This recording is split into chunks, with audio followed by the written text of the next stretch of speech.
What's up, friends? Thursday edition of Rock Chalk Sports here on ESPN Kansas City and KansasNation.com. With Dan Courtwright, I'm Sean Kellerman. Dan, I parked out front today. You did. Which means did you that pay? I need you to keep an eye I will on it. keep an eye on it.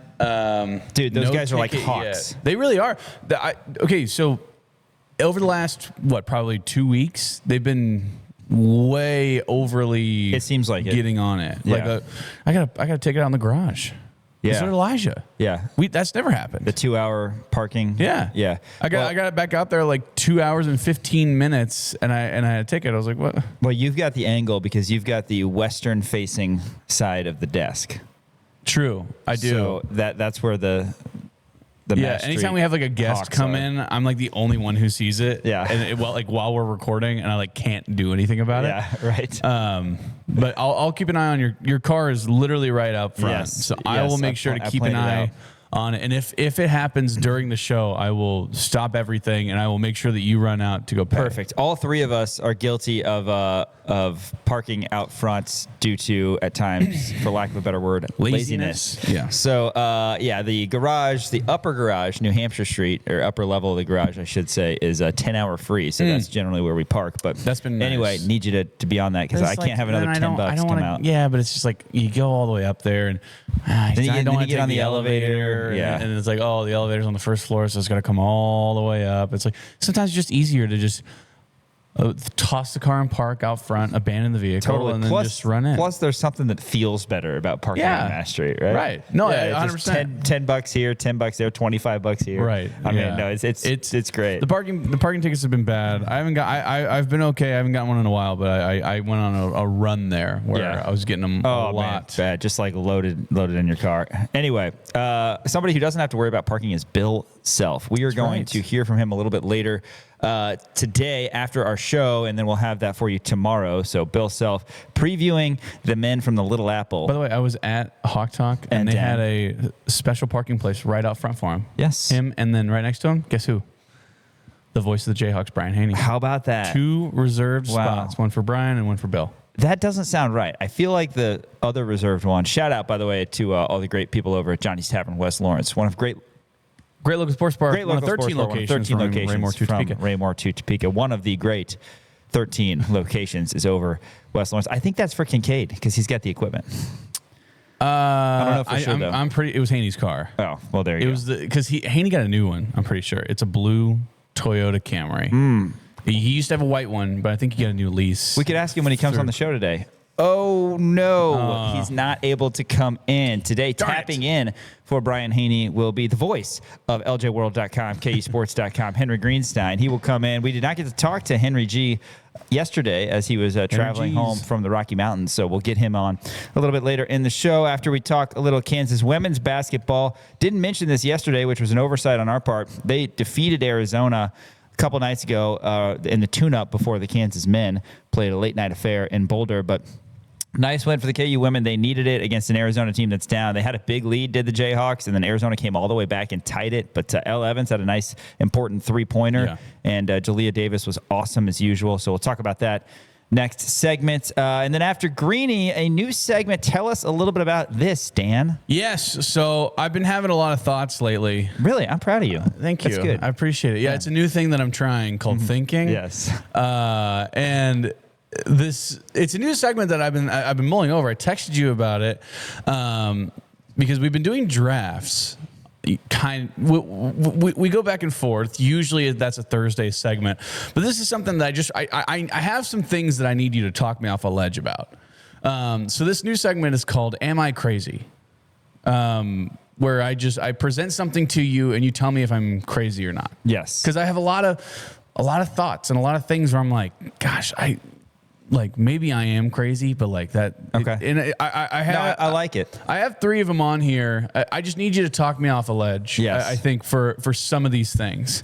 Regarding the Kansas Nation Podcast Network, obviously we are here daily, Rock Chalk Sports 4 to 6. There's a new podcast called Between Two Fountains, where we're going to hear 2 guys who are not crazy but are entertaining, Greg Gurley and Mick Schaefer. The social clip had actually already been cut. So if you scroll up to a previous email, there is a social clip with a Dropbox. And you will see on our socials between two fountains. That's going to go live episode 2 I see a little bit later today. So you're going to want to check that out. Between two fountains, Greg Gurley and Mick Schaefer. But yeah, looking forward to that Am I Crazy segment. It sounds like something that's going to work out well for our little rapport here. After that, we're talking Big 12 basketball. Update you on where Kansas is in the standings, and got to touch on these other squads as well, because Kansas is right in the thick of it. They don't have no losses like Arizona and Houston do. But I got to respond to this email. Got a conversation. Yeah, I get it. That's why I was like, man, I gotta tell you on air. Yeah, I was like, there's an oversight. Well, there was 2 emails.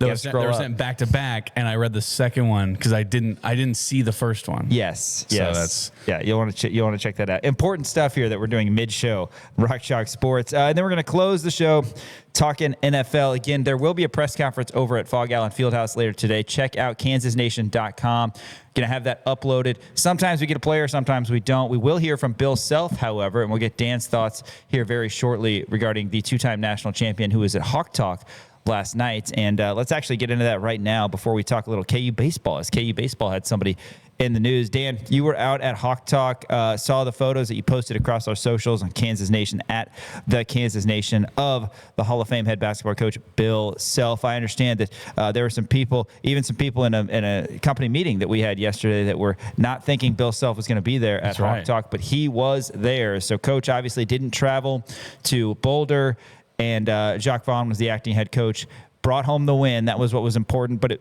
was great to see the photos of Coach back out there. And again, you were out there. Kind of surmise that for us. Yeah. First, it was really good to see him out there, right? Obviously, with the health issues that he's dealt with in the past, with all of the stents, and I believe it was a triple bypass before that. It is scary whenever you're dealing with heart stuff. Obviously, and Cindy was there, and Bill did show up, which I thought was really important. It was kind of a surprise to me. I wasn't sure how well he was feeling, if he was feeling up for it, but he went out there and kind of cleared the air on some stuff. Obviously said that he was super dehydrated and felt some weird stuff kind of in his chest.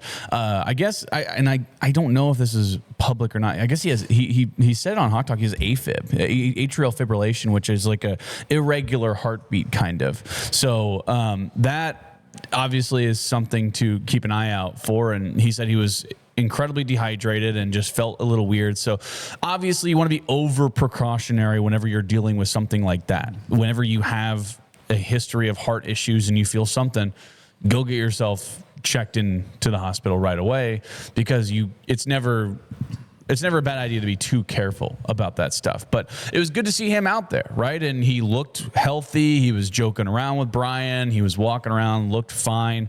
So obviously that's a really, really good sign. And, he said it was a little weird, obviously having to watch the game from the couch. Did he say anything?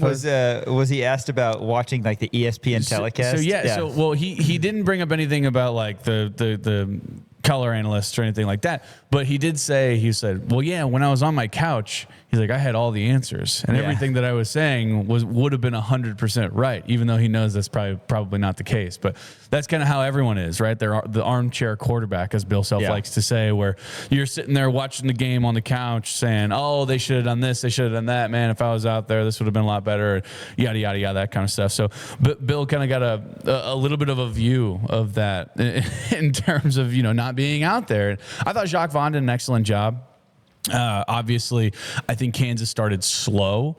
I thought the ball was sticking, but that's going to happen, especially when it's kind of thrown at you in such a short amount of time, right? You're not going to have your head coach. You're going to have Jacques leading the herd, essentially. And I thought he did a really good job. He had that lob play coming out of a timeout to Flory, which I thought was a perfectly drawn up play.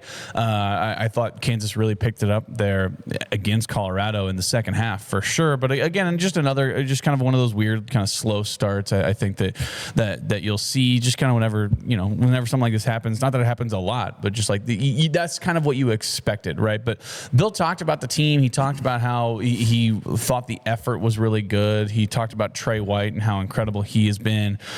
Talked about Flory, about how he didn't do anything in the first half, but didn't let that get to him and was able to kind of come out in the second half and be that dominant big man that we all know. By the way, it was said yesterday on Hawk Talk, Flory is the fastest player to 100 blocks, I believe, in Kansas history, which is actually insane. He did it in one less game than Eric Chenoweth did, and Flory only played 18 minutes a game last year. Absolutely. So that's even more impressive to be able to do that. Yeah, Chenoweth played a lot as a freshman as well. Chenoweth, one of those kind of weird cases where he was really good as a freshman, and then he never quite got on the ascent that you wanted him to go on. But Greg Ostertag, though.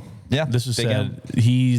He was the all-time Big 8 leader in blocks, I think, in his career. And then Jeff Withey is the NCAA tournament record holder for blocks. Man, how nice was it to have Jeff Withey protect the rim? That was another thing that Brian asked Bill about. He said that he said out of all of those, he brought up all these guys, and he said out of those guys, who's the best rim protector? He said it for sure was Jeff Withey. Yeah, Jeff Withey was incredible. And in that national championship game in 2012, Jeff Withey and Anthony Davis going head to head.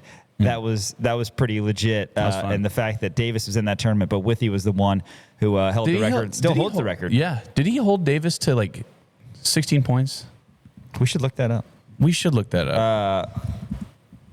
That game, I remember Kansas got down and never went away, but also never really felt like Kansas was totally there. Anthony Davis ended up with, let's see, he had 12 boards, 3 turnovers. I know that KU wasn't incredibly efficient.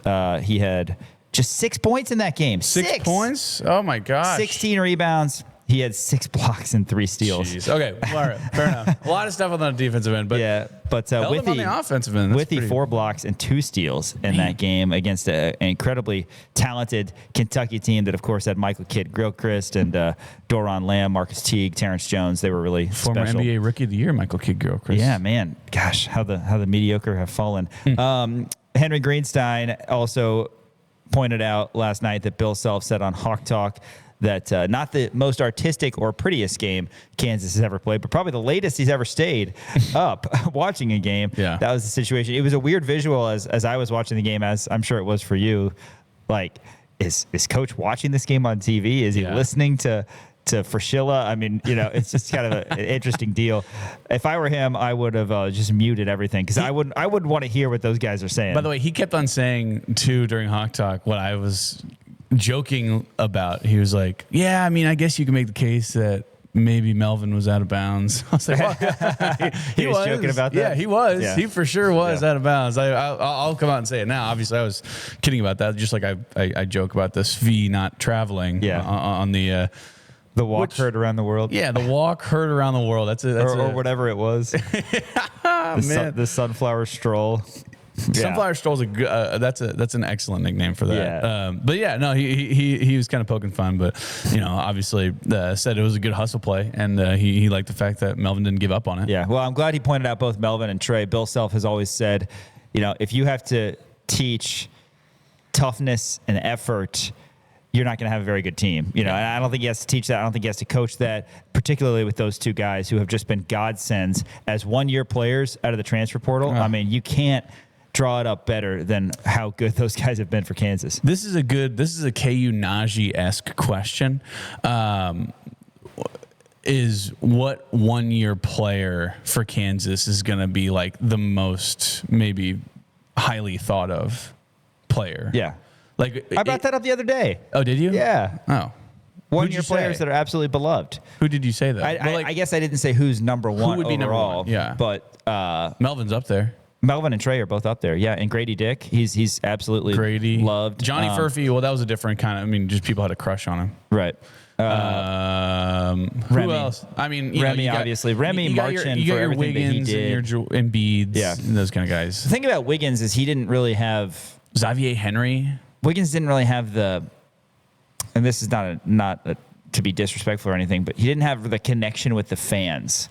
I agree. You know, like some of these other guys have. Embiid had it a little bit. Yeah. But Wrestling Lions. Remy Martin with how amazing he was in March, and then obviously Melvin, he's got that special connection with the fans. So that's good very stuff. true. But Coach happy with the performance overall. Kansas gritting it out, and I'm sure he's ready for K-State coming up on Saturday. I was at Hawk Talk last night. Dan was out there, and Coach Self looking good. Says that he's feeling good. Unsurprisingly, he said that he could have coached yesterday. He could have coached in the Colorado game, but said that they didn't want him flying. So he sat this one out, and now we'll have a quick road trip to the Little Apple for Coach Self and the Jayhawks on Saturday, 7 o'clock. Tip, KU K-State. Crimson and Blue show starts at 5:30. KU baseball in the news the other day, Dan. Brady Ballinger, the best returning player for Kansas and a guy who provided so many great moments, such a consistent hitter. He was recognized by D1 Baseball. Yes, he was. He was named to the D1 Baseball preseason first team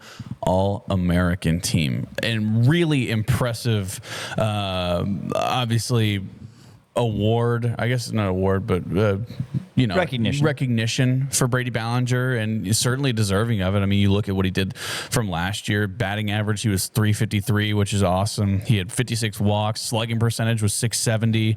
On base percentage, .495. OPS was .1165. He had 71 runs scored, 79 hits, 21 doubles, and 150 total bases, and then 24 multi-hit games. Just an unbelievable season from last year. And when you look at the amazing run that Kansas had from last year while they were playing baseball, you looked at the guys like Jackson Hauge, you looked at the guys like Dariel Osoria, Brady Ballinger was certainly at the forefront of that. I think that it was abundantly clear that Brady was the best, most consistent hitter, I'll say, on that squad, and certainly deserving of this recognition. His 56 walks, by the way, most in Big 12 and 14th best in the nation. His 71 runs were tied for the most in the conference. He set a new world record.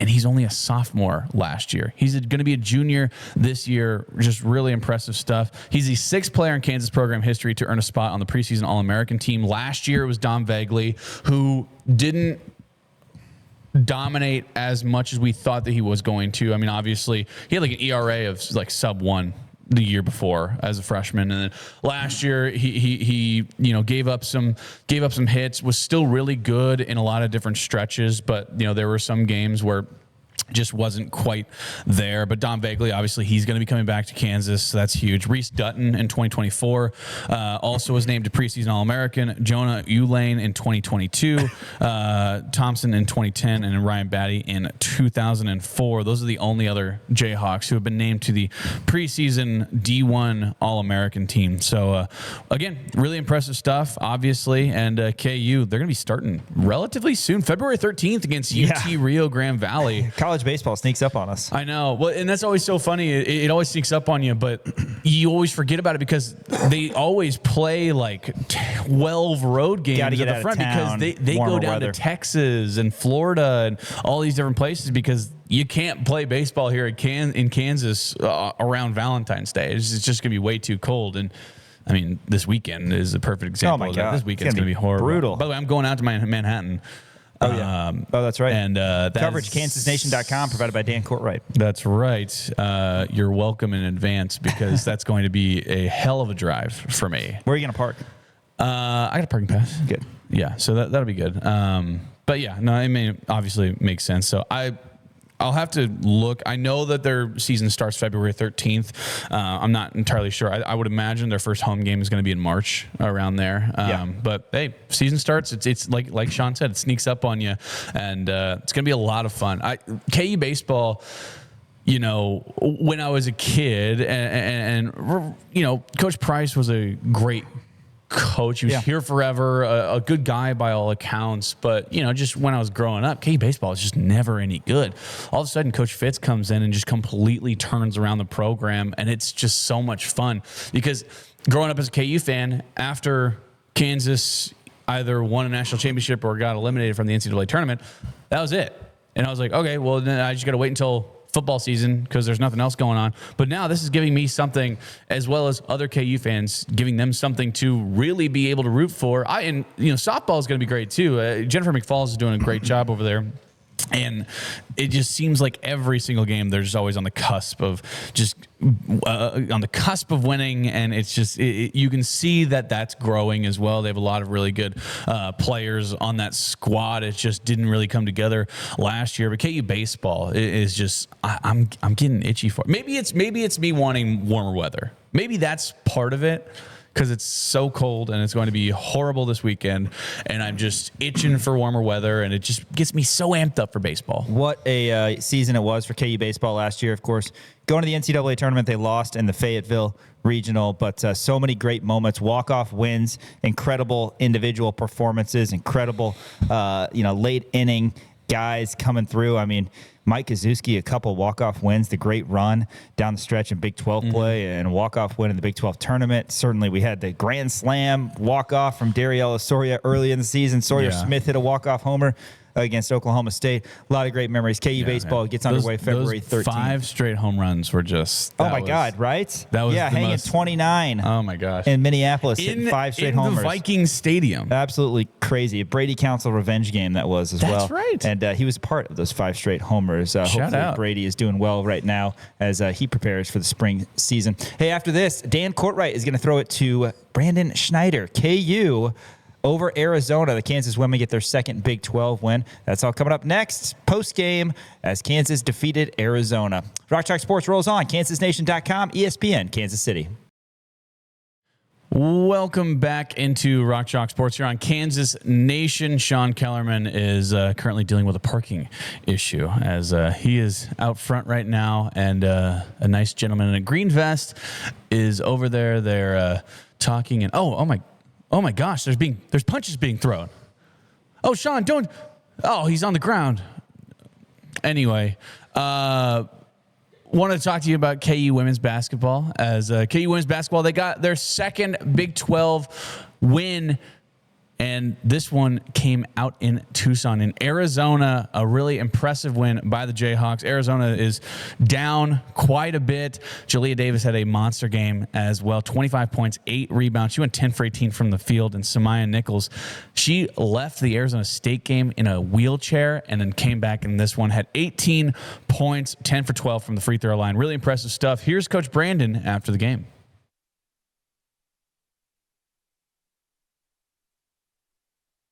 And take questions for Coach. Coach, in that third quarter, they kind of came back on you. What'd you guys do to get the game back under control? I just thought we, really played with poise and composure. The building got a lot of juice. Credit for the team, for Arizona, for the plays that they made to really get the crowd involved. I mean, this was, without question, the loudest venue we've played in, with the exception of Hilton Coliseum at Iowa State.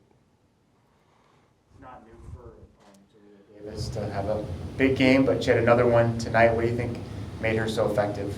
Well, I think, she's a very talented offensive player, who does her work early, tries to establish position. We get her some baskets through action, but she gets a lot of baskets just with effort plays, running the floor hard, offensive rebounds. So, she's a very terrific young player. What do you think you guys can address tomorrow in practice? Well, I think, we had 13 in the first half, and we challenged them to keep that at 20 or below. Because Arizona does a great job, with live ball turnovers, creating layups on the other end.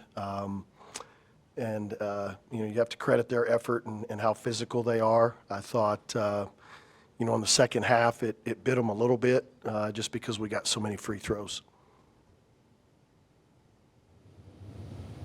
Anything else, Brandon? Thank you. Thanks a lot, Coach.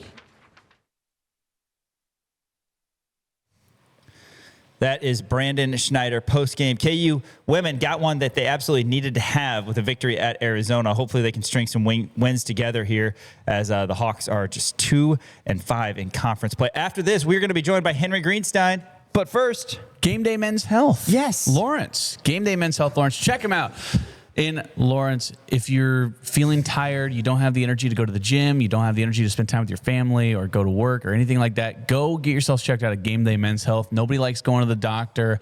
You know, everyone likes to push all this stuff off to the side. But if you're feeling kind of different, go check yourself out at Game Day Men's Health. They do everything that they can to make sure that you are comfortable in that setting. It's a plush man cave-like setting. And their first visit is 100% complimentary. So be sure to check yourself out at Game Day Men's Health here in Lawrence. yeah, we actually had a chance to catch up with Mitch Bales, who's a franchise administrator Yeah. of Game Day Men's Health, yesterday here at the Kansas Nation studio. That's That was right. A lot of fun. Good So shout hang. out to Mitch and Sam Abram and the whole team over there at Game Day Men's Health Lawrence. A full-fledged medical clinic, but first visit's completely complimentary. They make you feel comfortable, and again, that's the place to go if you want to feel like the best version of yourself. Henry Greenstein, KUSports.com, LJWorld.com. After this on Rock Chalk Sports, KansasNation.com, ESPN, Kansas City. It's Thursday on Rock Chalk Sports. That means we're going to be joined by the voice of KUSports.com, LJWorld.com. What day is it here? I know. As Henry Greenstein has made his way over. We had Flaherty on Tuesday, Nick on Wednesday, and now Yes. Henry on Thursday. Everything's just being like weirdly pushed Yes, around. Henry was traveling back from the Rocky Mountains. I trust you had a great time there.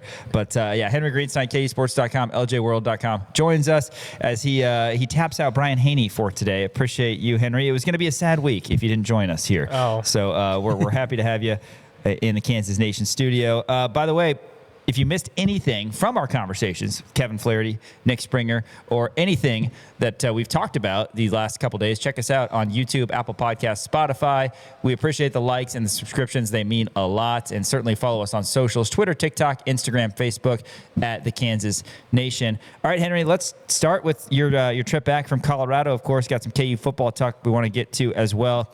Kansas didn't have the Hall of Famer Bill Self on the sideline. It was Jock Vaughn. I'm interested, since you were at the game, how that kind of looked for you and how Jock was on the sideline, but certainly an important road win for KU to stretch this streak to 3. Yeah, I mean, certainly it helps when if your coach is unexpectedly unavailable to have someone who was an NBA head coach for numerous seasons. He didn't look out of place. He seemed comfortable. He was up there calling plays. There were times it was sort of interesting, like early on while free throws were being shot, I saw Melvin go over to Tony Bland and get some instructions from him. So as Jock said afterward, it seemed like the assistant coaches were sharing certain aspects of the responsibility. But yeah, I mean, for the game as a whole, they took care of business. This is the kind of game you need to win to be viable in the Big 12. And it's the kind of game, frankly, that KU has lost the last 2 years, except, I guess, in Colorado last year, which was similar in how that game went. They were never ahead by much and ended up pulling it out. The difference this time, I mean, it was really a group effort. Trey White continues to just be quietly consistent. And one thing about him is he's never going to let one bad game become 2, it seems like. Whenever he has a poor shooting performance, he comes back and has one of his best games the next time out, which is really valuable. Melvin Council, I honestly think he's just better conditioned than anyone else in the Big 12. Oh, my God. It always seems like, you know, you get to like that 7 to 5 minute range remaining in the game, and he's just totally outperforming everyone else in the court, even if he's been doing poorly prior to that. And this was another example of that.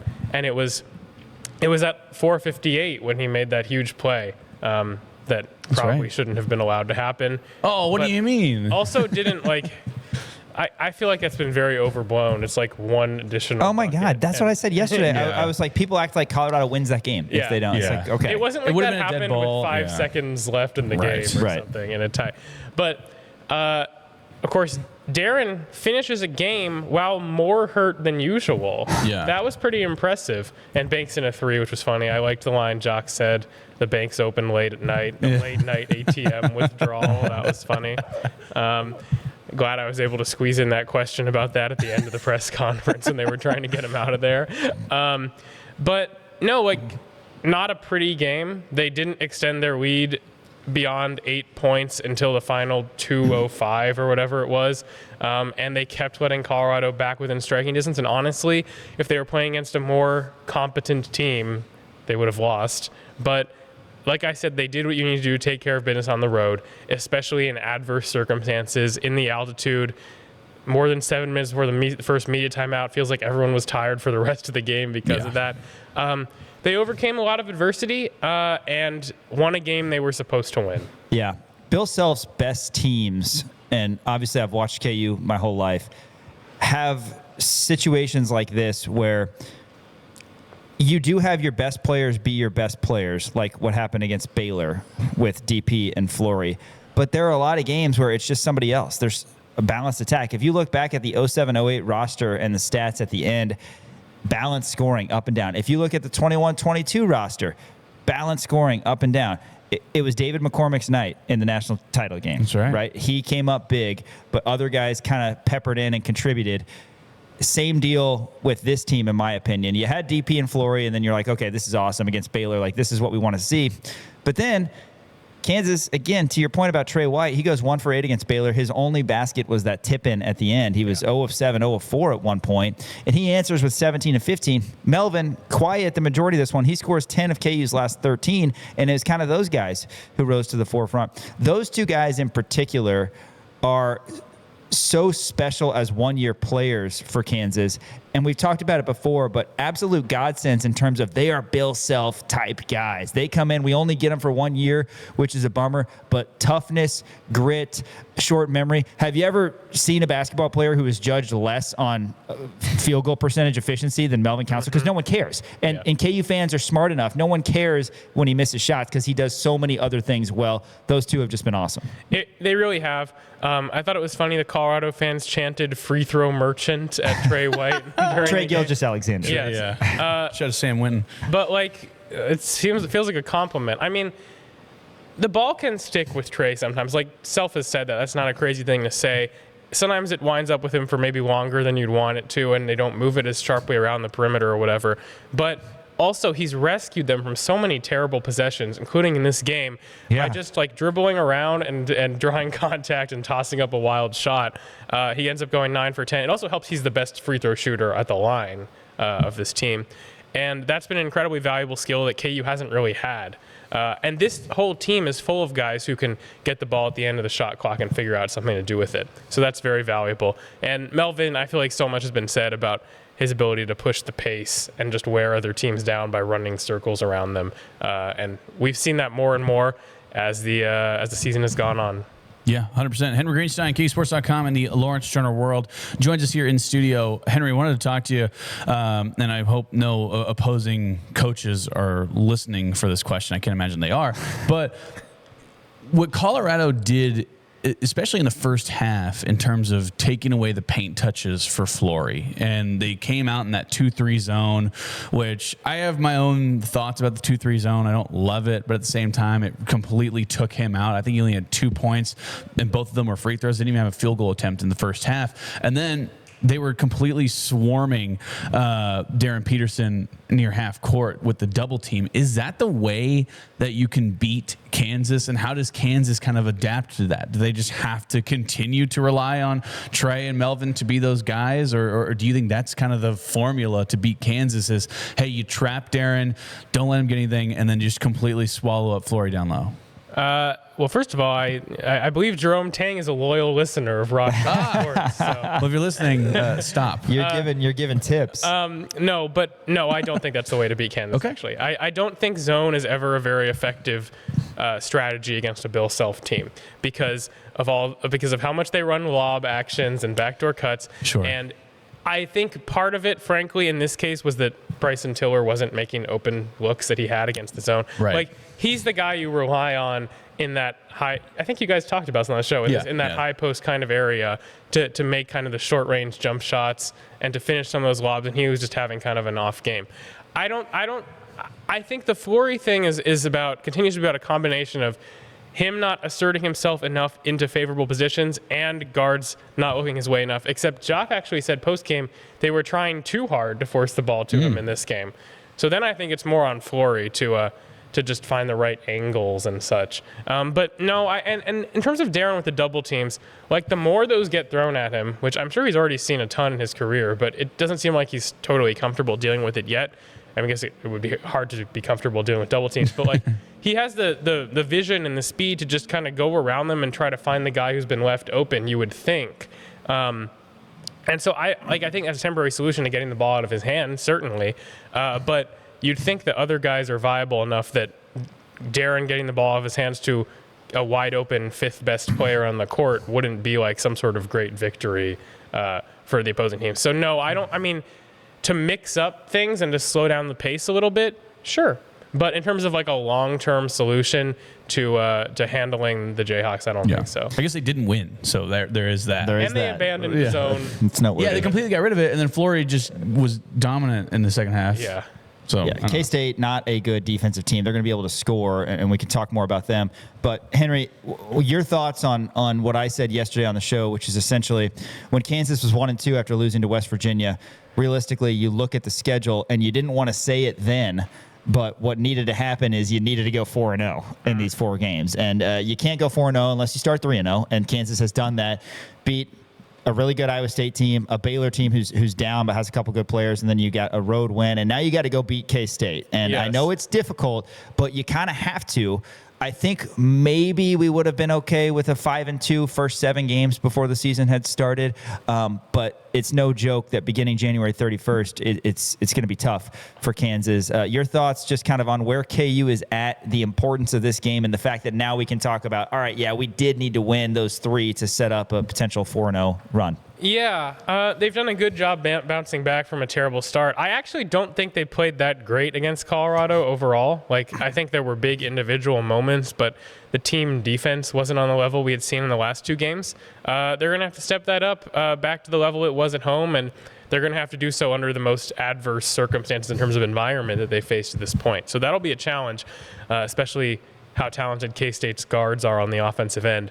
The problem with K-State is that if they want to play defense, they have to switch in an entirely different set of players who aren't as productive on offense. And right now, they just don't have a lot of players because they've been beset by injuries so much. So we can get into that more if you want. But essentially, like, yeah, I think it's been a great recovery. I think that beating K-State at Bramlage for the first time since Tang took over would be a great note to head into your, I guess, bye week, sort of. Yeah, technically. It's an open date, yeah, which we didn't have any of those last year. Right. So 20-game slate last year. But this could be very valuable for KU, especially with Darren dealing with that ankle still, to have some time off after this. So, yeah, try to head into it on a good note. Yeah, 100%. And, it's their Super Bowl every year. You know what I mean? With Kansas State, they're not any good. And whenever KU comes to town, I mentioned this, I think on maybe yesterday's show, that you look at the ticket prices and it's just like KU State's playing against, Baylor or whoever. It's the tickets are like $4, and then Kansas all of a sudden they're like $250, $300. So what was it that Hunter said last year Hunter Dickinson, when he was trying to avoid saying it was their Super Bowl? I think he said it's like a very large game for them. I believe was how he phrased it. Yeah. Well, Super Bowl is in theory, I guess, a very large game. Yeah. In terms of the big game, if you will. The big game. Right. That's what we always have to say that for commercials on the radio, because you can't say Super Bowl. I wanted to talk to you just about the importance of this game. I know you touched on it a little bit, but in terms of keeping the momentum, heading into this game, Kansas was 0-2 on the road, right? So when Kansas goes in to Bramlage, obviously another hostile environment, another, obviously rivalry game, and just another road game in general. How important is it for Kansas to be able to pull this out, especially in theory, if you do have Bill Self coming back, which all indications point to, yes, he will be back. He made an appearance on Hawk Talk yesterday. He's feeling a lot better, which obviously we're really, really happy about. But at the same time, Kansas has really struggled, and there's been numerous, road games where Kansas just hasn't really been able to pull it out. I guess how big is this last game for momentum heading into this K-State game? Oh, I mean, it's huge, because if they lose this, first of all, in the public, the vibes will decline dramatically. Oh, yeah. I don't know exactly what kind of impact it would have within the locker room, but I have a feeling that that would put a damper on things considerably, especially because you got one of the best teams in the country coming into Allen just a week later. not that they ever expect to lose a game in Allen, but that's going to be a really tough one. They've handled business extremely well at home so far, with the exception of the UConn game, which I will not talk about anymore. But yeah, I mean, this is kind of the bridge between these two portions of their season, right? The February and February Eve thing that you guys have termed it. Yeah. It gets insanely difficult just 7 days later. So you have to take care of business against the lesser teams in the conference, and it's not controversial to say that K-State is one of the lesser teams in the conference right now. Even having just beaten Utah, they're still only 1-5 in the league. If they had a different logo and you weren't going to Bramlage, you would think this is a game KU would and should win. It's just the issues they've had there the last few years and the fact that it's a very large game for them that give you some pause. But I think I guess briefly to talk about K-State and where they're at right now. Like, as I said, they've been really depleted. I think they only have 8 players at their disposal at the moment. We'll see who comes back for this one. Abdi Bashir is going to be out, so KU fans don't have to worry about him dropping 9 threes. Or and that's huge. Game? He shoots 44% from 3. Brendan Hassan-like fashion. Yeah. Oh my gosh.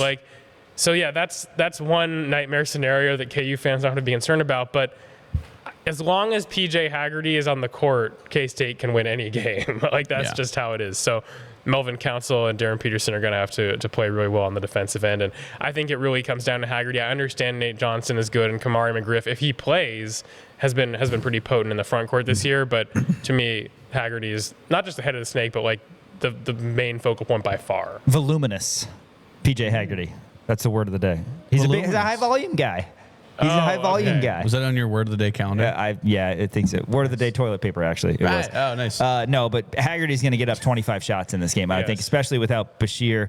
And then you mentioned Nate Johnson as well. He had a couple big shots against Oklahoma State, which K-State ended up losing. Yes. Not the most sound team, not the best defensive team. Yeah. You can't foul a guy named Victorious in the final. I know, right? Yeah. Sorry for interrupting, but I just had to get Victorious with a Y. There's a Y in there. Yeah. VY. Yeah. Victorious Miller of Oklahoma State. But yeah, it starts with Haggerty. You got to avoid one of those Michael Beasley type situations where he goes for 40 plus. And I feel very confident that Kansas has guards that are going to limit that. Granted, I would have said that in the Michael Beasley game when Kansas had Brandon Rush and Sharon Collins and. By the way, we talked about this. How many times, over under 5.5 times, do they bring up Michael Beasley on TV? Oh, you're going to see all sorts of highlights of that. But no, it's a game Kansas has to win. And again, you said if they had a different logo, which they should change their logo. I think it's stupid. But you said if it wasn't a rivalry game, essentially that it would be one that Kansas is going and expecting to win, and they still do expect to win. But they got to get it done because then you're 5-2, you're feeling better, and hopefully we get to a point as we do flip the calendar to February when we start looking closer at bracketology, seeding, all that. Okay, we start worrying about getting on the 3 line, or working our way up, that sort of thing, compared to losing against West Virginia where you're like, oh God, are we on the bubble right now? Right. But no, it'll be a good one. KU, K-State, Saturday at 7 o'clock. Crimson and Blue Show, Sports Radio 810 WHB at 5:30. Henry, let's talk KU football. Schedule came out yesterday. Are you going to London to see the Jayhawks and the Sun Devils and some other takes on the schedule? Yeah, I certainly plan to, and that it's really exciting. I understand a lot of fans are annoyed about the repercussions that has had for other elements of the schedule, but it's a once in a lifetime opportunity for KU as a program and for KU and its fans to just be involved in an international competition like this. That being said, the fact that they weren't able to move the Middle Tennessee game to week 0, I think will have a deleterious effect on the schedule as well. It's going to be deleterious as hell. Yeah. It's going to be voluminous. That was the first word that popped in my mind was deleterious. Whenever I saw the schedule, I said, that's a deleterious schedule. I mean, here's the problem. Okay, if you had Middle Tennessee in week 0, you have 2 games before you play Mizzou, and also you'd be at home like a million games in a row or whatever. Right. Now you have you have the 2 games, you go to London, you have a bye, you randomly play Middle Tennessee, and then you play 8 consecutive conference games with no bye for the remainder of the year. Very tough. And the first 2 conference games you have to play are at Utah and at K-State. There's a chance that this Big 12 schedule starts out in a very negative way, and they'll have to rebound from that without any notable time off. Now, that being said, we made a huge deal about the 3 bye weeks last year, and we made a huge deal about how successful Leipold had been off of bye weeks. maybe it's good to have a consistent schedule where you don't have to stop and start so much, you know? Also, I think we can retire discussion of how great they've been off of bye weeks. There was one particular game that comes to mind that didn't go well. That was what we talked about like all week too. We were like, we're really good off of Granted, bye. the opponent had a bye the week before That's as also well. true. But Remember in basketball when there was that stat where it was like KU is 20-0 when DeJuan Harris scores at least 10 points. And then they started losing games and people manipulated it. So it was like KU's 25-4 when DeJuan Harris scores 12 points. Right. I think it's time we retire the bye week discussion. Yeah. But I mean, other than that, like, I guess it's fine. There's nothing about the order. I still think the Sunflower Showdown should be later in the year. Instead, they moved it earlier. Yeah, It's I don't now like on it being the October second. 17th. I guess it's technically the third, but still the So that's not necessarily ideal, and I'll continue to harp on that.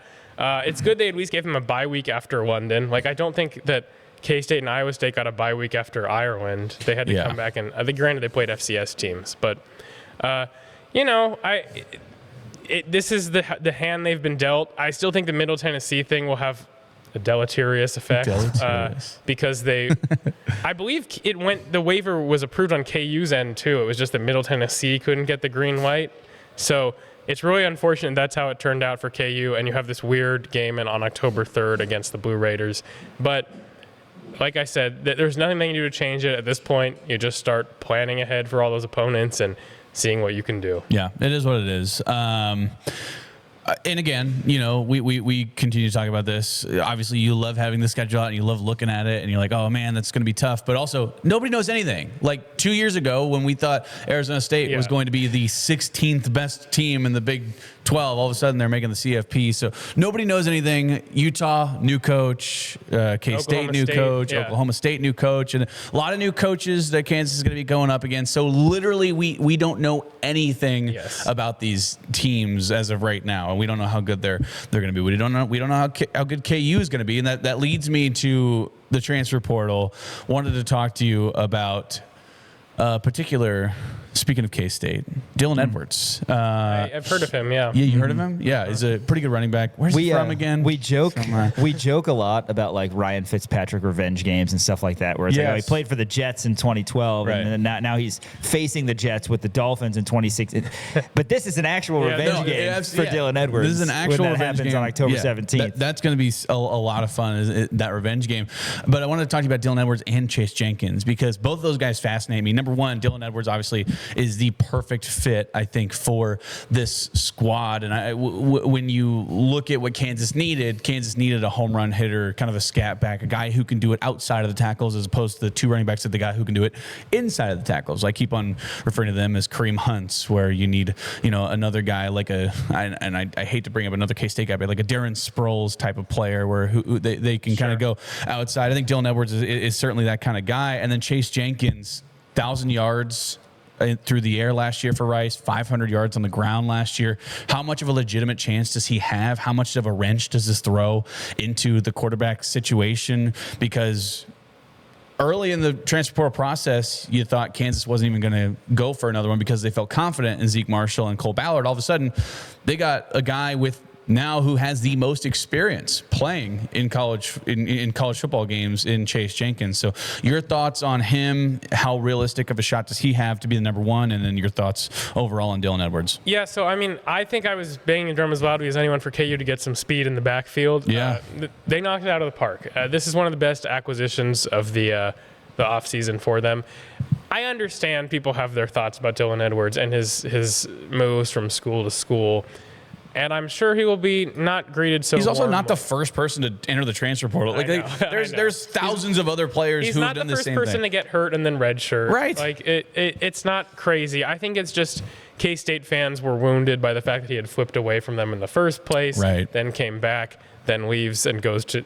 I mean, think about how you would feel if a KU player. No, that's fair. To K-State. No, it's hilarious. I think it's absolutely hilarious. I don't want to think about if it would happen to me. Because it's just so funny that it happened to them. Well, in any case, like I can only imagine how excited Andy Kotelnicki is to have this guy. Think about splitting him out wide and doing jet motion or that kind of stuff. Like I'm sweating just thinking about multiple running backs on the field. Like we'll see a lot of that, I'm sure. Yeah. Especially with fewer proven tight ends, I think there'll be many multiple running back sets. So Dylan Edwards, an excellent pickup, a great way to cap things off. And then Chase Jenkins, I think anyone has a chance to win the starting job. We don't really know much about Jenkins as a downfield passer. The fact that he was fairly successful as an option quarterback is probably encouraging, given, again, Kotelnicki's return and the stuff that KU likes to have their quarterbacks do. But let me give you an example. I saw an article. This is not from someone we know. I saw an article that said Isaiah Marshall was the presumptive starter, and this acquisition throws a wrench into that or something like that. Presumed by whom? Exactly? Yeah, right. No, we don't know. Nobody knows presuming anything. that? The author of the article? Yeah. We can presume anything. So, not to pick on one random article, but it upset me. Call them out, Henry. I just don't like when people take an opinion and make it seem like this is the fact that the world as a whole should have known. So all that is to say, any of the three quarterbacks has a chance to win the starting job. If anything, Cole Ballard is kind of the incumbent as the guy who ended last season as the backup. But I think they'll all get a significant chance. Chase Jenkins will be the only one of the three who's had significant starting experience. And again, not to keep bringing up Kotelnicki, but this is a guy who spent a season training to be a wide receiver. I can only imagine the weird trick plays that we will see with two quarterbacks on the field.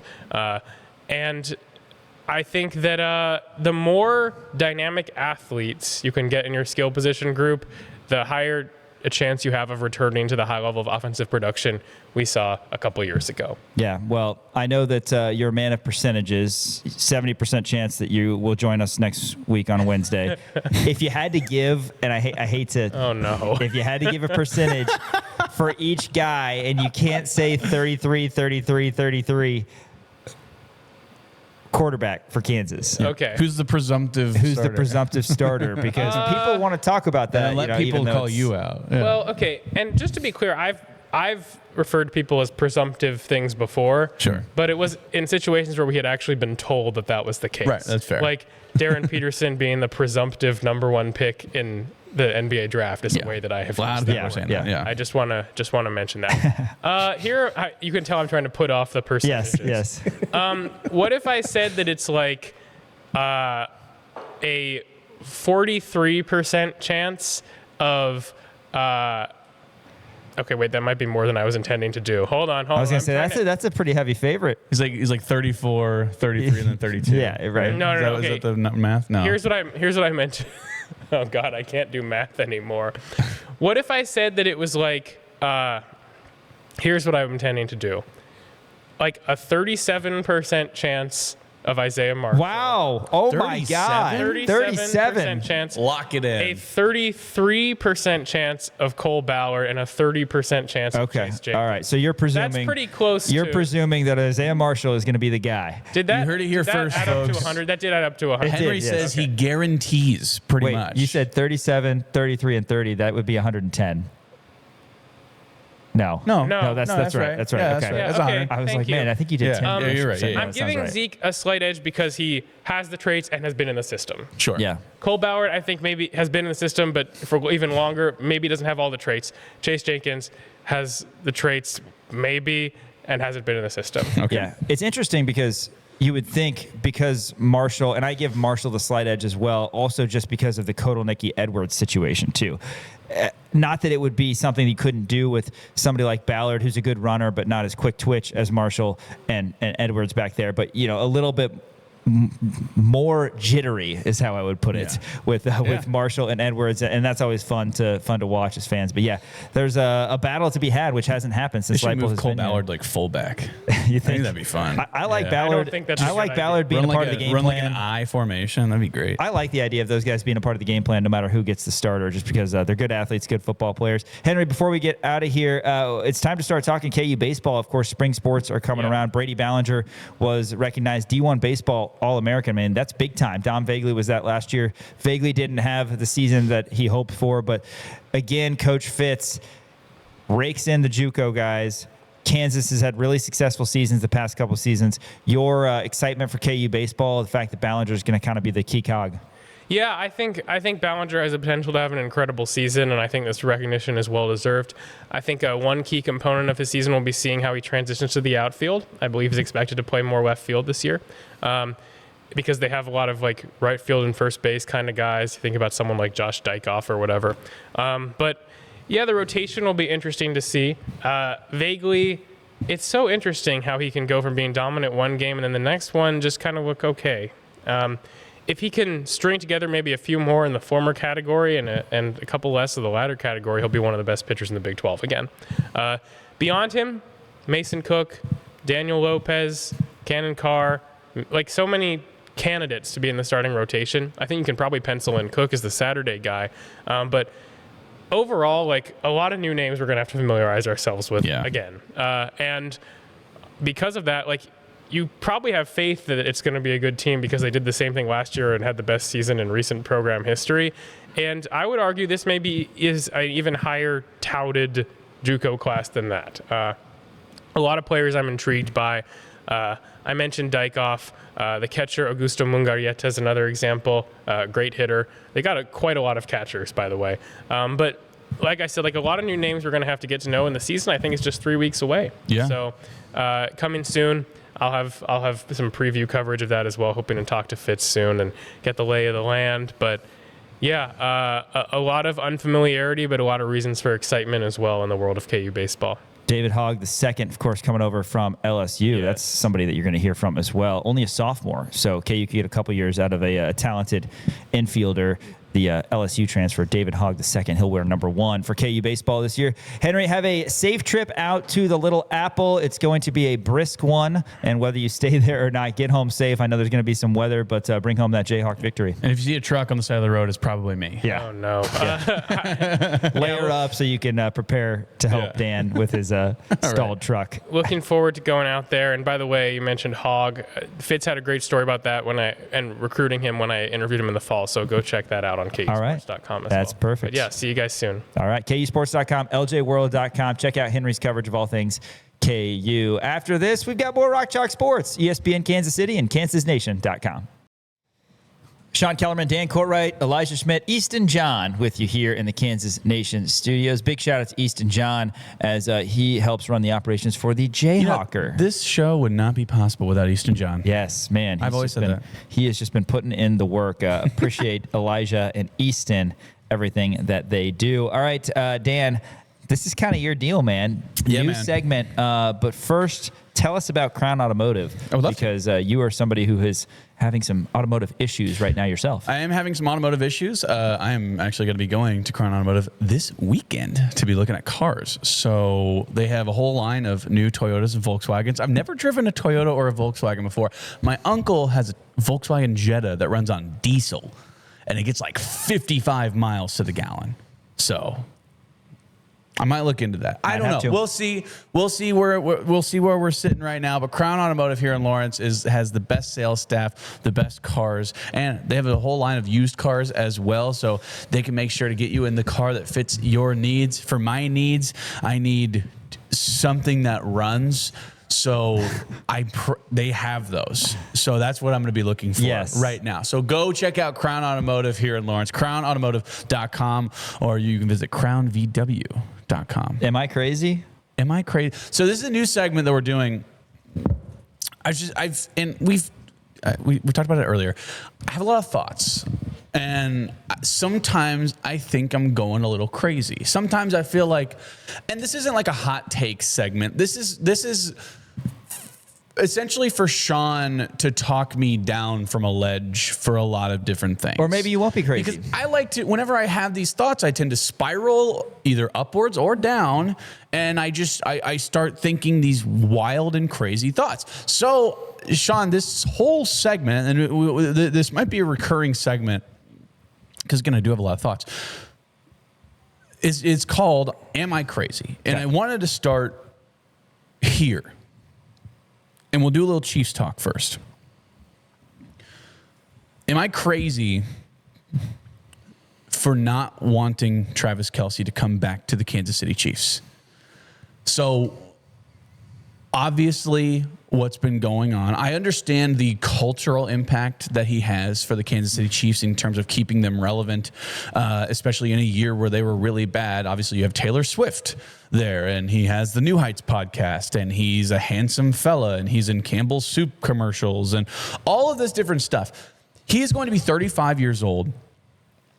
You're probably going to have to pay him upwards of $15 million to come back for another year. Am I crazy for saying screw it? Even if Travis Kelce does want to come back for another year, I don't want the Chiefs to sign him. He can go somewhere else. Just because of, in terms of the cap, because Kansas City does not have the money to pay him, to pay a 35-year-old tight end that amount of money. Just go ahead. If you have a top, Kansas City right now, they're picking 9th. If Kenyon Sadiq is there. You've been all over Sadiq. That's like the one guy you've been talking about in this upcoming draft. So I know you love him. And okay, yeah, you have Jared Wiley, who is injury prone, and he's shown flashes at times, especially in the preseason. I don't like the idea of taking a tight end in the top 10. You have Noah Gray. Put that out there. Noah Gray's getting old too. Noah Gray's like 29. 20. No, he's 26. Oh, he's 26. I thought he was 29. Okay, well, so he's young, but he's still, not as good. You had Robert Tonyan, who we didn't even get to see really this year, who was really good for the Packers a couple years ago. Am I crazy for not wanting Travis Kelce to come back to the Kansas City Chiefs? I think you are crazy. Okay. I think that, you get Mahomes back and healthy. Kelce was still, and correct me if I'm wrong, and obviously there were some other factors, but he was still the most productive pass catcher for the Chiefs this past season. He was. And I understand that, yes, he's, 35 years old and probably only has 1 year left at most. But Kelce had a nice bounce back year. After 2024, he only averaged 8.5 yards per catch. That number was over 11, and he had a couple more touchdowns last year as well. I think that if he wants to come back, telling him to buzz off and go somewhere else is a terrible option. And I don't think that that's something that the Chiefs you do it in a nicer way.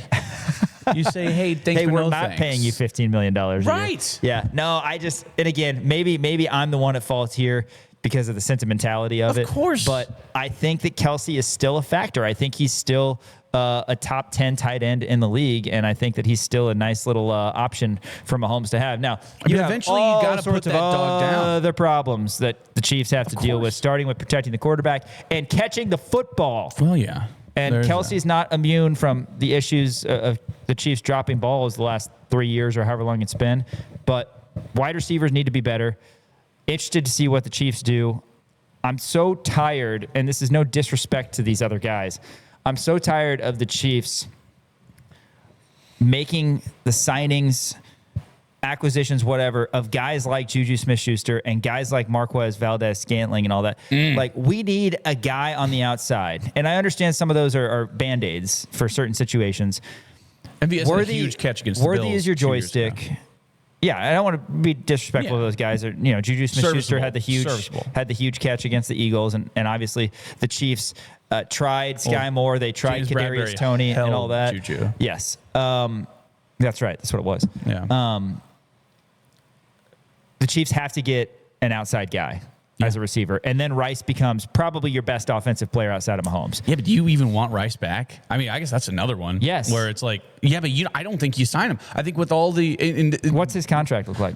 Well, he's on his rookie contract right now, but with the stuff that came out on Instagram, where all of those accusations about, all of the domestic violence, and then with the off-field stuff in terms of the speeding, the driving stuff, and the story of the potential domestic violence or anything that I heard. I haven't heard anything about that recently.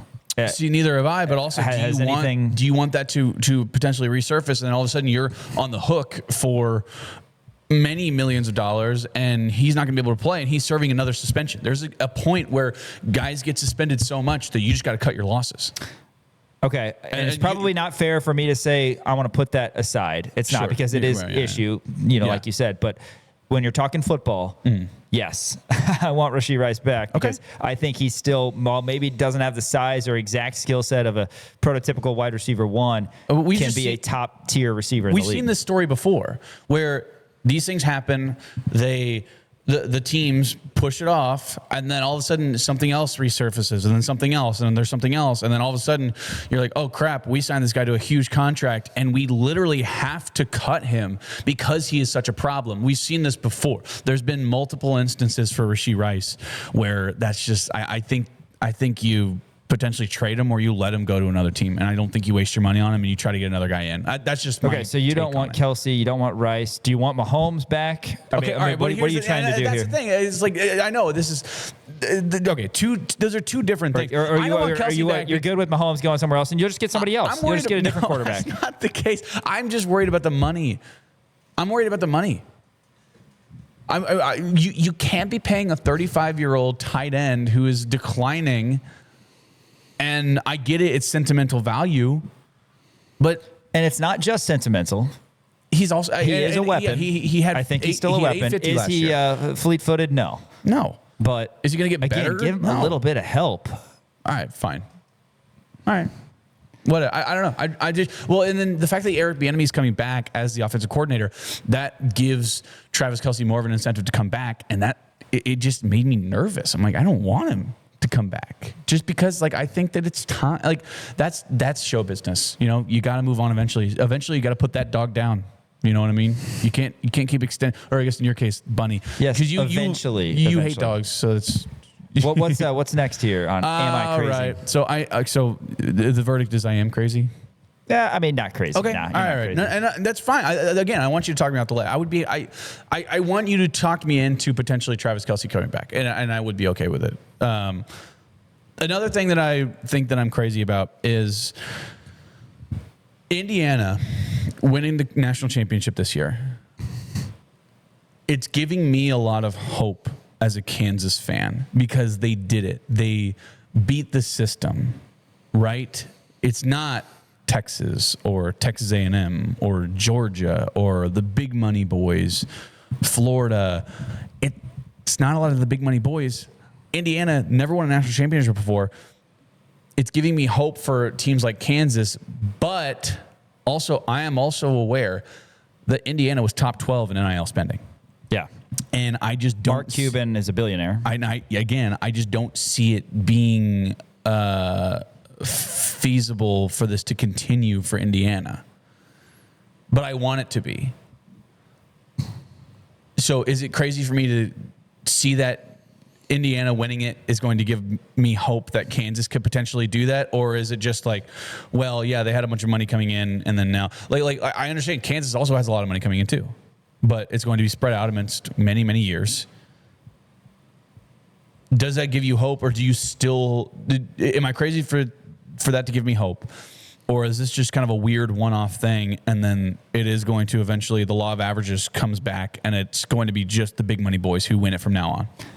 I don't think it's a weird one-off thing. Okay. I do think that more years than not, though, it's going to be the Alabamas of the world who have that. But like you said, Indiana brought in money as well. But I don't think you're crazy because Indiana won the national championship. And quite frankly, Indiana football had one of the most dominant seasons in college football history. You went 16-0. See, how much of it was luck? And you beat not a lot. Okay. I mean, you had a couple close games where things have to go your way. You got to stay relatively healthy, all that for anybody to win a national championship. But you went out and beat Alabama by 35 or whatever it was. I mean, Alabama has 4 5-star guys. Indiana's got a bunch of 3-star guys, 2 3-star guys, and that's why I don't think you're crazy. Is 23. So that's the thing is like they were older. And there are a lot of 3-star guys on that program, but they're older and bigger than a lot of the 18, 19-year-old kids for Alabama. I mean, you look at the Green Bay Packers, their average age is 24. Indiana's 23. Guys are usually graduating. So, again, maybe I'm kind of talking myself back out of it. I don't want to. I don't want to talk myself out of this. But it does give me hope. So, all right, you're not, so you don't think I'm crazy? I don't think you're crazy. But I do think that, you have to have an elite coach. Of course. Indiana, we talk a lot about NIL, and anytime somebody wins anything in college athletics now, people point their fingers at NIL or say, oh, well, they have more guys or whatever, they have more money and all that sort of thing. Indiana, as we talked about earlier this week, one of the most sound sports teams I've ever seen. Yeah. I mean, seems like they didn't get penalized. They turned the ball over very rarely. They executed their stuff, and they did it no matter who the opponent was week in and week out. I mean, just a very sound team. So you got to credit coaching, one of the best coached teams that I've ever seen. And again, I think it starts there. And you know, you got to have players who buy in and all that. But no, I don't think you're crazy. I think absolutely we're going to continue to have hope for Kansas football. And yeah, I think it proves, even if it's at face value, in proving that it doesn't have to be Miami or Alabama or Georgia or Notre Dame, one of those guys, because hey, this is one of the losingest programs in the history of the sport. And yeah, some money played a part. They were able to bring in some guys, and they spent some money, and they spent it well. But they also had an elite coach who came through, and they just put together a team where everything clicked. Yeah. It's just such a big flip of the coin, though. It's like, who would have guessed Fernando Mendoza would have been that good? And they went ahead and they spent $2 million on him anyway. I mean, we've seen plenty of guys, some unnamed guys that I won't mention right now, who are making $1 million a year, and they're not doing anything. You know what I mean? So it's just a giant flip of the coin. But okay, all right. You talked me into it. Kansas is going to win a national championship within the next 5 years. Let's do it. All right, I'm in. Speaking of that, this last one I wanted to bring up, and mainly I want you to agree with me. You can talk me off the ledge if you want. Kansas bringing back Andy Kotelnicki is going to result, and these last two are tied together with this Indiana one and then this one. Kansas bringing back Andy Kotelnicki is going to result in an 11-win season in the next 3 years. I'm the ultimate optimist, so I'm not going to sit here and say you're crazy, but God, it's going to be hard in the Big 12. I think 11 is not insane to think about. If you play a 12-game season and you win 11, that means you only lose one. Yep. I'm aware. No, I know. Again, I feel crazy thinking this. And again, I don't know what his role is. You can divulge what his role is. Andy Kotelnicki is not coming to Kansas to be the associate head coach, to not have a very, very, very large thumbprint on the offense. Right. But how much of an imprint is he going to have in terms of, like, with Jim Zebrowski? Like, Jim Zebrowski is still going to be calling the plays. That is his job. Is Andy going to slide in there? Are they going to essentially push Jim out? I don't think that's the case. I think Jim is happy where he's at, obviously, being the offensive coordinator of Kansas. That's the highest position that he's ever had in his entire career. But I think that if you let Andy take the reins, again, I love Jim Zebrowski. He's probably my favorite coach, probably one of my favorite guys I've ever met, maybe. Love talking to him. Great guy. I ran into him at the KU basketball game, and he recognized me and remembered me. Oh, what a nice guy. He's like, hey, man, how you doing? He gave me like a little punch on the arm. It's great. But if you give Andy the reins, I think coming back, I think that's going to result in an 11. He's going to have the reins. Andy's going to have the reins. 3 years. Now, granted, maybe I'm wrong. Maybe 3 this years. is rampant speculation, but you ain't bringing Kotelnicki back to not have majority say on the offense. 26, 27, and 28. That's good counting. Thank you. Yeah. What's next? One of these three, 29. Okay. And then 30. Hey, you know what? I couldn't do math when Greenstein was on, so that's pretty good. One of those 3 years, Kansas is going to win 11 games and make it to the college football playoff. Hey, Am I crazy? I love it. Are you crazy? Is that crazy to think? See, it's hard because Indiana, like you said, it's in the back of my mind. Like, it can be done. See? That's what I'm saying. Nobody thought Indiana can do it. If you ask... Why not? If you ask the majority of people, even KU people, they would say, yes, you're crazy. I'm going to say no. All right. You know me. Look at that. Kansas making the college football playoff. Big 12 championship. The next 3 years. Lock it in, folks. I am not crazy. Do you have anything that you think you're crazy about? I was just going to ask one basketball question on if I'm crazy. I was going to see regarding Cole Rosario, because he's a guy that nobody's talking about right now. Nobody's talking about. He didn't play against Colorado. We haven't mentioned him in like 2 weeks. Am I crazy to say that Cole Rosario, by the end of the season, is going to work his way into the rotation? No, okay, so let's just look back at what Bill Self has said. Right. In terms of he wants to continue to shorten the rotation. Like, You ever heard the phrase, if it ain't broke, don't fix it? that? Yes, also that, right? Which, granted, I mean, KU was winning games when he was in the starting lineup, but it was abundantly clear that it was just not. He was not ready for it. Now, you and I get there early to the games. Mm-hmm. Who's the first one out there every time? Oh, yeah. It's Cole Rosario. Who's the last one out there every time? Cole Rosario. The kid's always in the gym, always trying to get better. So, Well, as we know, there is in all aspects of life, you either get better or you get worse. You never Right. stay the same, and the choice is yours. Man, that's did you come up with that? I just did. Wow, it's you like amazing. that?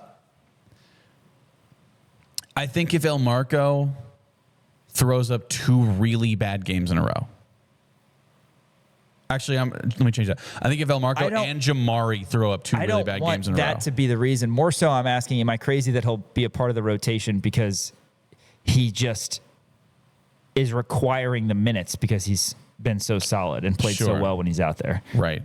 But I get what you're saying. Like, there's only so many minutes to go around. That's the thing, though. Is like Bill does not want to extend the rotation to more than 7. And right now, the 2 guys coming off the bench are Jamari and El Marco. So that's where those minutes are going to come from. Go back to my original question. Am I crazy that Cole Rosario, to say that by the end of the year, Cole Rosario will have worked his way into the rotation on some level? And as a rotation player, I'll say 7 to 10 minutes. I'm going to say no. Okay. Because the last 4 games he hasn't played at all, maybe like a couple minutes total, right? We didn't see him at the end of the Iowa State game either. They put in Will Thingvall and all those guys. I'm gonna say no. He played at the end of the Baylor game. Yeah, he played it. That's right. Yeah. I'm gonna say no. I think you're not crazy. No, you are not crazy. Now, what will need to happen? What will need to happen aside from him? See, that's the thing. Earning He's those minutes. It's kind of a catch-22 because it's like, oh, well, if you put him out there and he plays well, then that's the way that he earns the playing time. But also, you need to put him out there, and they're not putting him out there. It's like applying for a job. What's the old saying? Like, you need the experience to get the job, but you need the job to get the experience. Exactly. Or whatever it is. Bingo. Yeah. That's exactly what it is. So he's kind of stuck in this weird purgatory right now, where he was stuck in 7-minute purgatory. Now he's stuck in 0-minute purgatory. It's just gotten worse for him.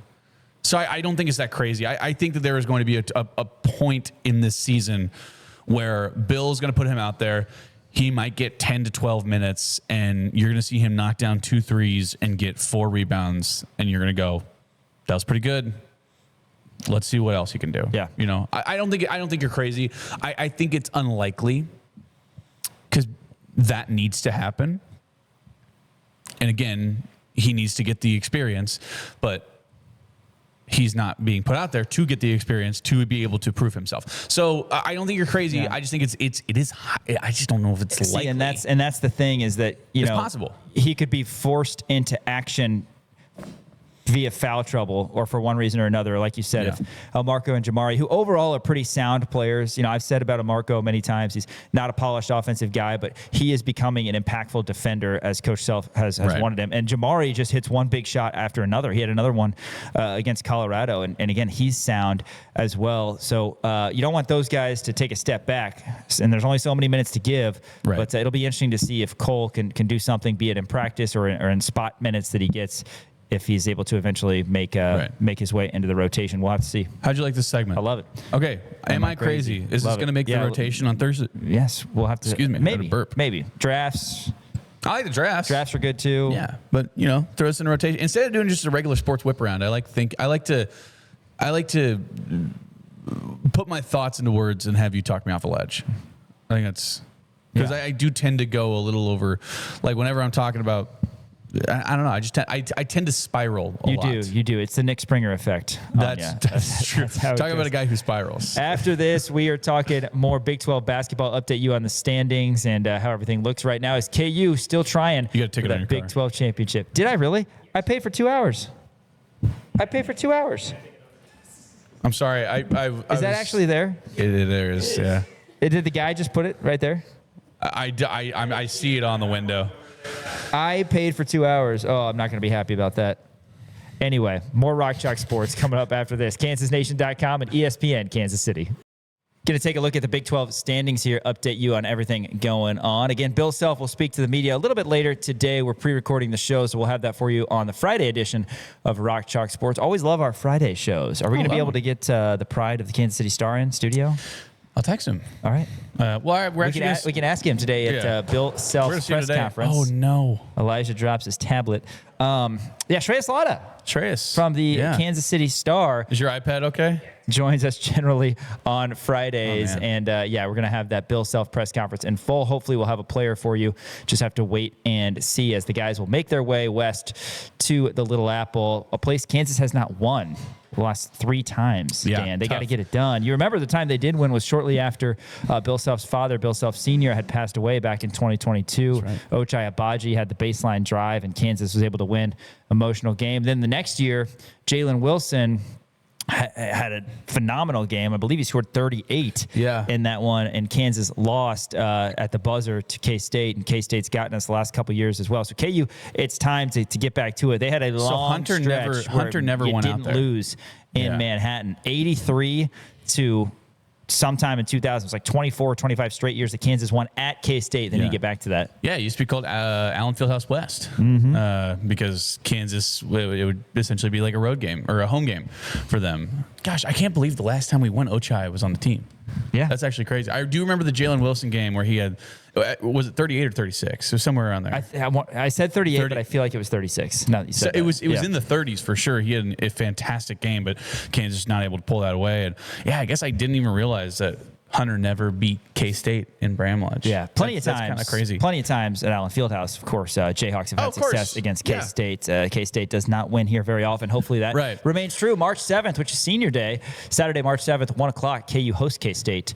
Excited for that. Before we get into Big 12 standings and maybe look at the week ahead, or the weekend ahead, rather, for Big 12 Conference, I want to tell you about Game Day Men's Health. Lawrence, Mitch Bales, and his team over there will get you right. If you are struggling a little bit with low energy, perhaps you have low T, as many people do. In fact, 50% of all men experience low T by the time they turn 40.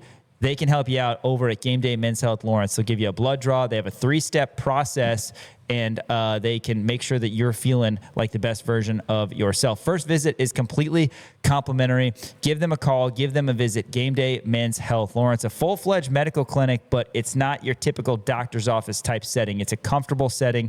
You feel like you're in a man cave with TVs, and they got water. They got snacks for you, everything that you need. And again, why not? It's completely complimentary. Go there. Make sure you have the energy to feel like the best version of yourself. As I've said, appreciate their partnership. Game Day Men's Health Lawrence. Dan, take us through the Big 12. Obviously, there's a couple wagons at the top. Gary Parrish of CBSSports.com recently said if he had to pick right now, Houston would be his national champion. And in my opinion, Houston, who along with Arizona, the only teams who have not taken an L yet in Big 12 play, Cougars are kind of in a good spot because they're not being talked about as much as they have been the last couple of years, right? Because Arizona's been there. Arizona's the team that's number 1 in the country, but Houston is just as good as they've been. Yeah, I think, when you look at this Houston squad from last year to this year, obviously the national runner-up, and then they lose some guys. They still bring a lot of guys back, right? I mean, you look at guys like JoJo Tugler, right? But they also, lose some more guys down low. They lose some guards, but they still have a really good squad around them. And like you said, nobody's really talking about Houston because the whole talk of the town has been Arizona and how good they have been. You look at, Koa Pete. You look at just everybody on that team who has been so good all year long. It has just been unbelievable. They're 19-0 right now, right? So obviously you have Arizona, who's going to be the main talking point of the Big 12, but Houston is right there. Again, like you said, they haven't lost in Big 12 play. They're 5-0 right now. They do have one loss on the year to Tennessee, I believe is what it was. That was in the Players era, wasn't it? Yeah. So that was that was a surprising loss, I think, whenever you're looking at Houston, but they've gotten back on the right track, and they just continue to be the dominant Houston team that they've always been, right? The defense is there. The offense is there. Everything just from top to bottom. They're just such a good team. If Houston and Arizona were to go head-to-head, I think it'd probably be a coin flip right now because Houston is playing such good ball. Yeah, there's a lot of elite teams in the Big 12. There's no doubt about that. I want to talk a little bracketology as well. Yeah. Because It's never too early. real quick, we'll roll through the Big 12 standings, and then we'll get into that. Bracketology is beyond Joe Lunardi right now. I'm actually going to focus on the CBS side of things. I really like Matt Norlander, Gary Parrish over there.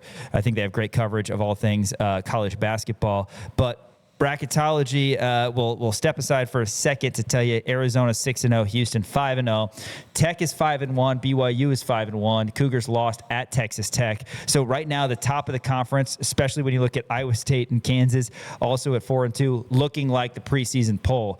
Kansas was 6th in the preseason poll, and right now they're tied for 5th with Iowa State. But kind of the who's who of the Big 12, not surprising so far. But West Virginia, they're 4-2.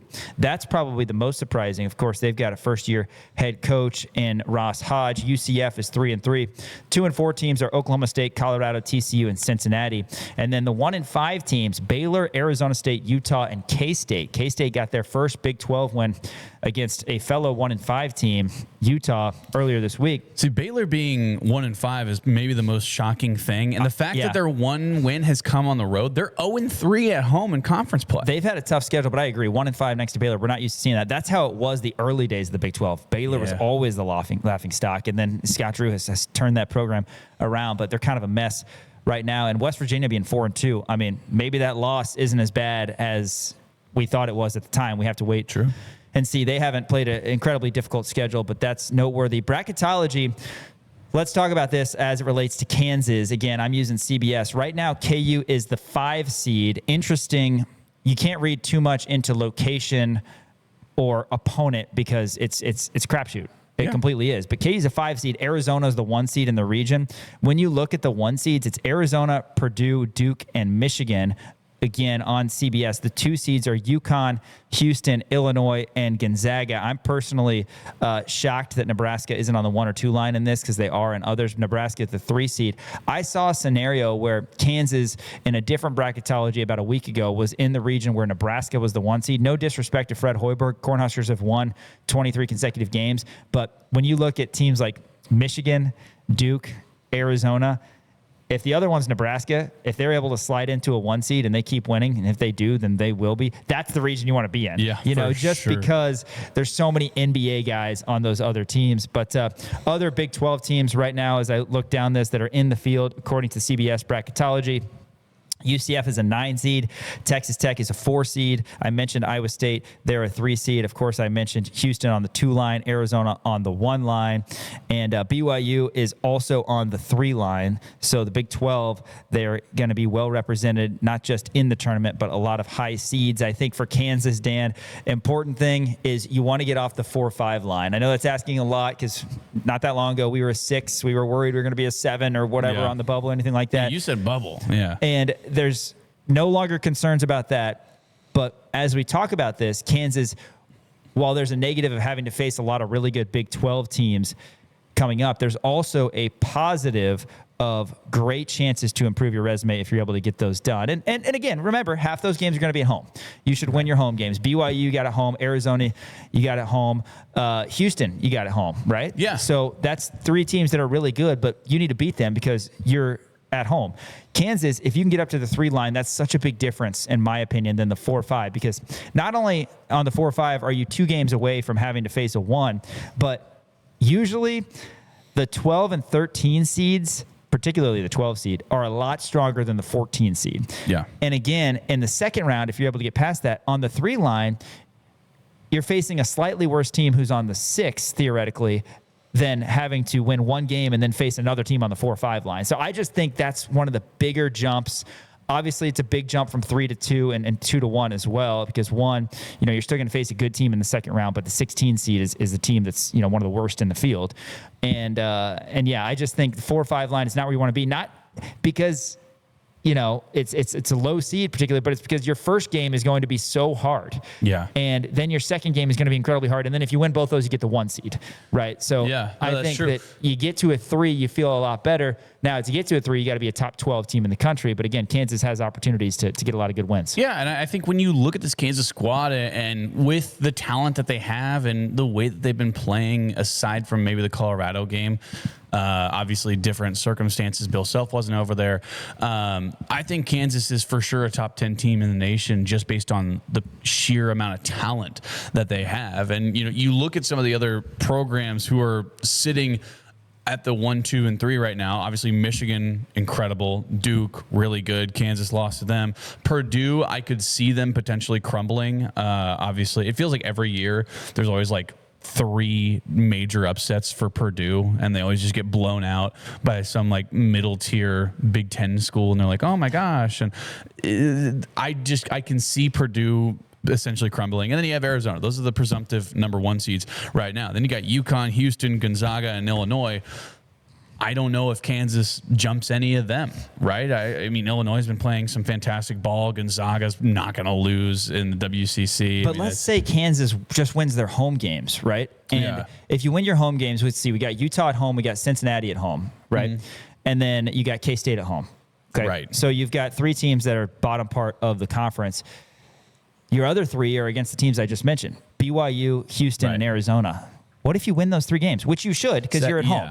That's the thing. If you win those 3 games, huge, that's absolutely huge. wins. And then you got Iowa State, who's sitting on that 3 line right now. Kansas could essentially jump up to that 3 spot and replace Iowa State. Is Nebraska ball the real deal, or do they crumble later? I don't know. I mean, this is probably the best Nebraska basketball team that we've ever seen. They've never won an NCAA tournament game. I know they're sitting on that 3 line right now. So if they crumble, does Kansas jump up to their 3 seed as well? If Kansas beats BYU, do they jump to them?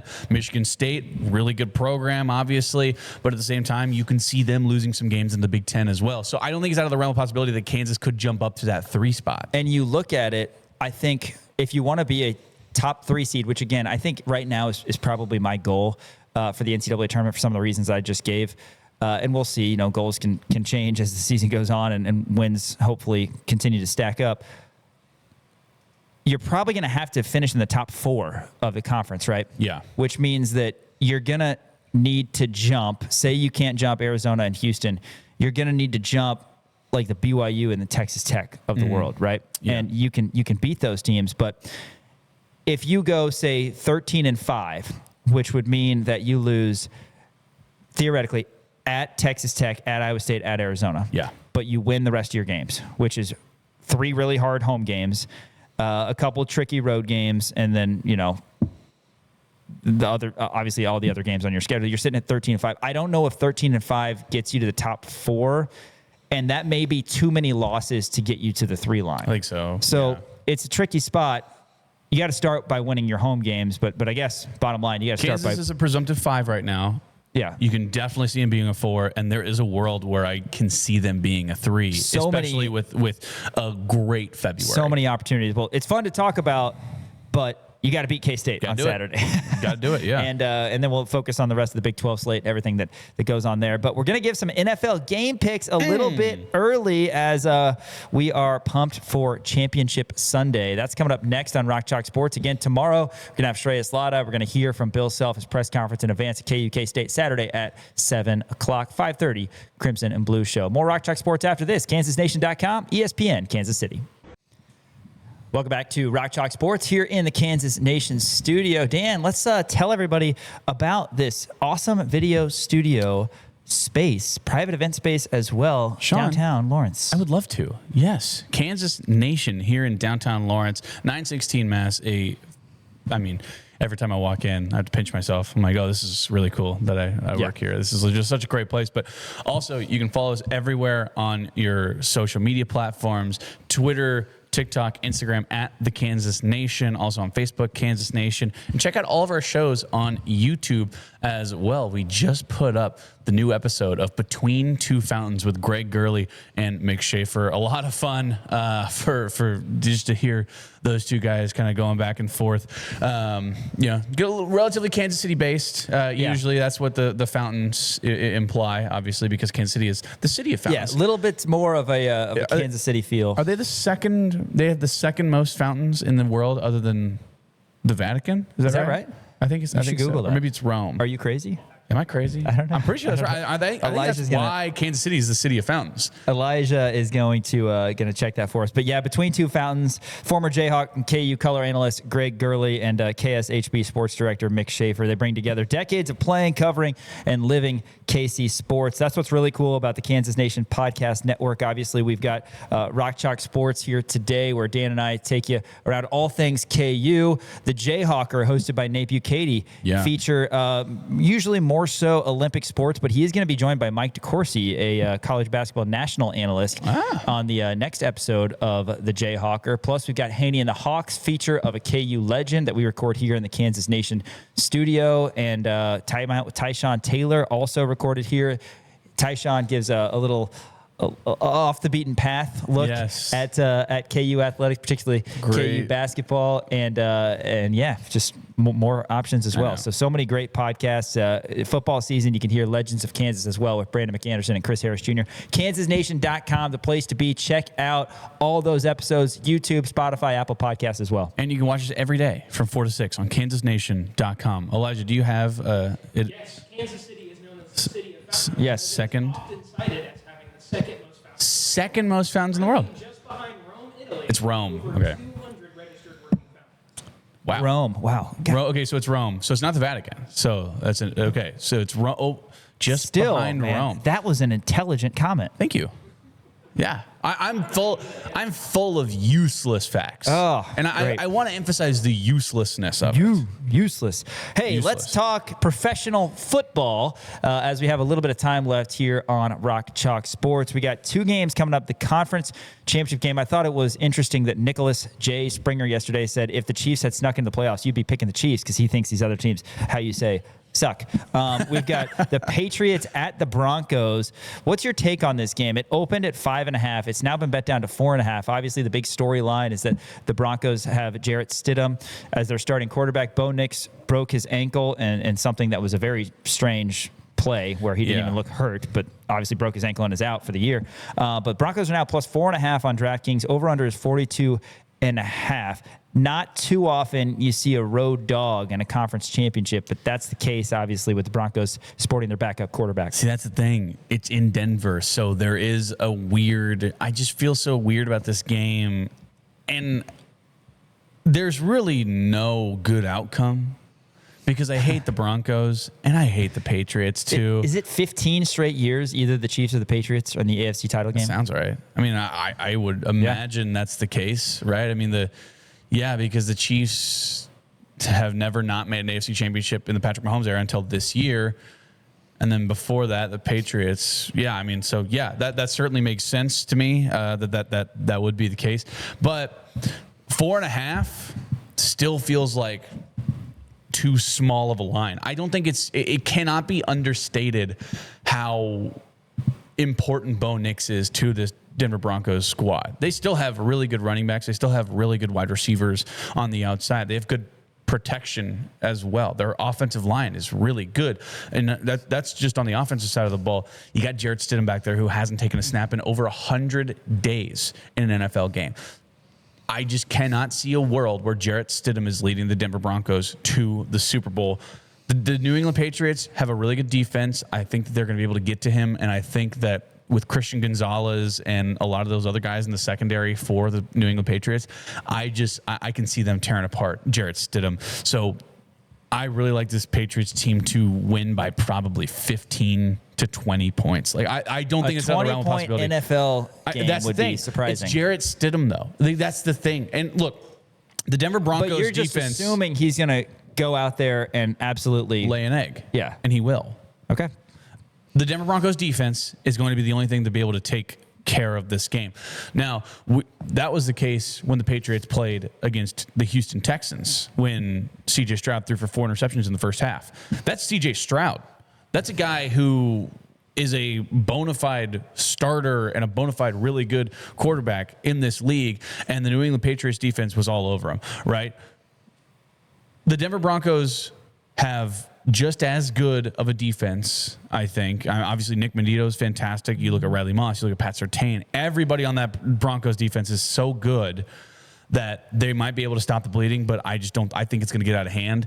I like the under in this game too. I think it's going to be a defensive game, but this game has like 23-3 written all over it. I like the Patriots -4.5 as well. Interesting that the public likes the Broncos though, so we'll see what happens as it got bet down again from 5.5 to 4.5. But give me the Patriots -4.5. I don't think it'll be a big 15, 20-point blowout like you said, but yeah, I think the Patriots will get it done. Drake May is having a fantastic year. That's Sunday at 2, and then the NFC Championship, a NFC West battle as the Rams and Seahawks will meet for the third time this season. They split the season series. Seahawks small favorites at home, Dan, -2.5. Over-unders 46.5. Yeah, man. Look, the Seattle Seahawks defense is so good. I think that they're going to get to Matt Stafford. I think Stafford's probably going to have a bad game. They've played twice this year, obviously, already, and Matt Stafford is putting up a MVP caliber season. This is in Seattle. It's going to be a really tough game for the Rams, but I think the Rams pull this off, man. I do think the Rams wind up winning this game. +124. I mean, I just don't see. Could you imagine a world where Sam Darnold is playing against Jarrett Stidham in the Super Bowl?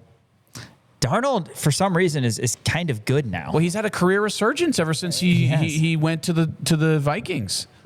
I mean, he was great with the Vikings last year, and Absolutely. then he got paid by the Seahawks, and it paid off because they're the 1 seed.